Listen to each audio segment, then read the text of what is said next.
Alright, for our practice video today, I'm just going to recap some of the things I've been working on, observing, and learning. I've been playing a lot of backing tracks, blues to the backing tracks. So I'm going to take a little break from that. But I like to, again, just kind of talk through some of the things I've noticed and learned and internalized more with the practices I've been doing recently. Some of the chords I've gotten more comfortable with. The 7th chord off of the 6th string. So we've got a G7 here. And then a 7th off of the 5th. So there's a C, C7, and a D7. Back to the G. You can hear that blues sound, right? So blues is generally 1-4-5. Right? It has some variations in it, but generally, 12-bar blues with slight variations, like the quick turnaround, where you'll hit the 4 chord right after the first 1 chord measure. You've also got sometimes some differences in the way the turnarounds are done. So the final 4 bars. Sometimes you'll have a 5-4-1-5. Sometimes you'll have a 5-4-1-1. Some different combinations.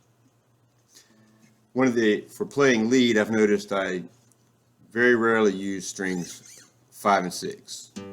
So the thicker 2 strings. So I generally will use the 1, 2, 3, and 4. And the 2 positions I like finding the root over whatever chord I'm playing on the G string. So, for instance, here.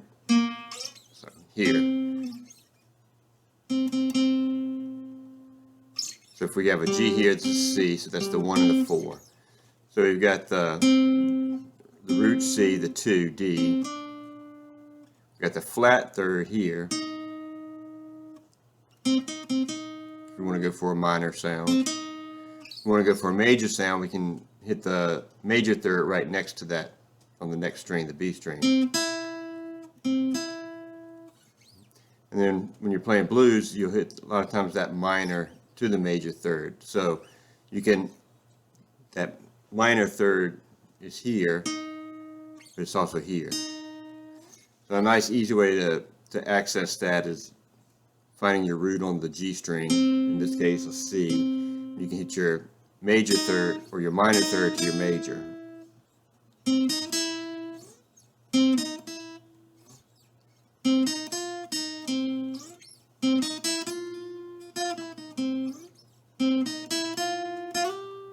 Slide into the 5th there, 5th for that chord, so C. And it's really easy to do the short bend from the flat to the major 3rd.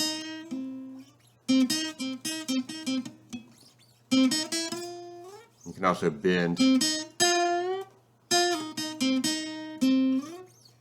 that, so that would be the 4th, right? You can slide into it there or bend into it.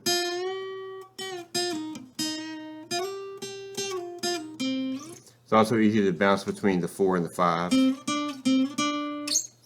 on the G string. So for the turnaround, it's nice. You can go from the 5, slide into the 4. Then you can pick up the minor to the major 3rd for the root. In this case, G. You can always then slide into the 5, pick the 4 up very easily. So those are kind of the positions I like. It's probably similar to the Cage system. To me, this is easier to remember. Another thing that I've been playing with is the power chords off of the 2 and 3 string. So normally your power chords are right your interval. So you got so if we're talking G, so you've got 2 frets between the root and the 5th.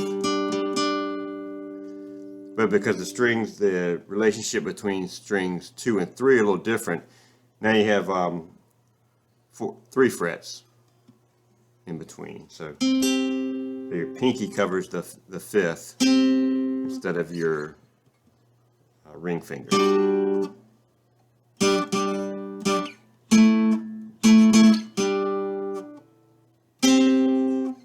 Of course, you can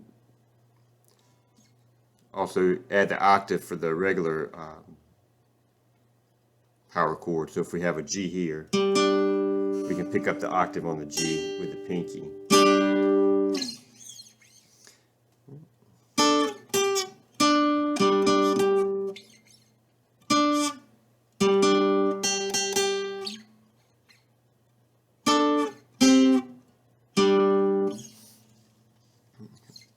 The same if you're playing in a major key, you can do the same thing with finding your root on so here the D string. So it's not quite as convenient with the finger position, but you've got the major 3rd there.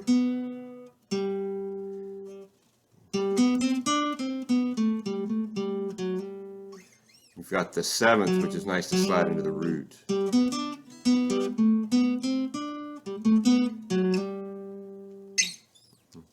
And if you want to do that on the 2nd, 3rd string, so you've got the roots of C in this case, the 3rd is right next door, and the 4 and the 5.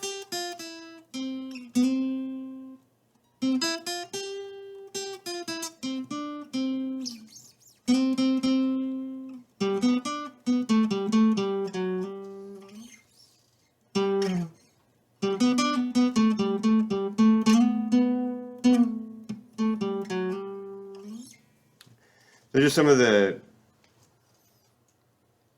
patterns, positions that I've come to favor as I've been playing through the blues more, and also experimenting with the major scale as well too.